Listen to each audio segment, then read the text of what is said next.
حضرت محمود بن لبید رضی اللہ تعالیٰ عنہ سے روایت ہے کہ حضرت عثمان بن عفان رضی اللہ تعالیٰ عنہ نے مسجد نبوی کو نئے سرے سے تعمیر کرنا چاہا تو لوگوں نے اسے پسند نہ کیا۔ ان کی خواہش تھی کہ وہ اسے اس کی حالت پر رہنے دیں۔ اس پر حضرت عثمان رضی اللہ تعالیٰ عنہ نے فرمایا، میں نے رسول اللہ صلی اللہ علیہ وسلم کو فرماتے ہوئے سنا، جس شخص نے اللہ کی خاطر کوئی مسجد بنائی، اللہ اس کے لیے جنت میں اس جیسا گھر تعمیر کرے گا۔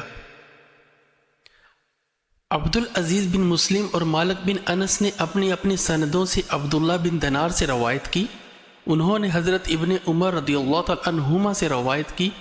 انہوں نے کہا، لوگ قباء میں صبح کی نماز پڑھ رہے تھے، اسی اثناء میں ان کے پاس آنے والے ایک شخص عباد بن بشیر رضی اللہ تعالیٰ عنہ نے کہا، بلا شبہ رات یعنی گزشتہ دن کے آخری حصے میں رسول اللہ صلی اللہ علیہ وسلم پر قرآن اترا اور آپ کو حکم دیا گیا کہ آپ کعبہ کی طرف رخ کر لیں، لہٰذا تم لوگ بھی اسی کی طرف رخ کر لو۔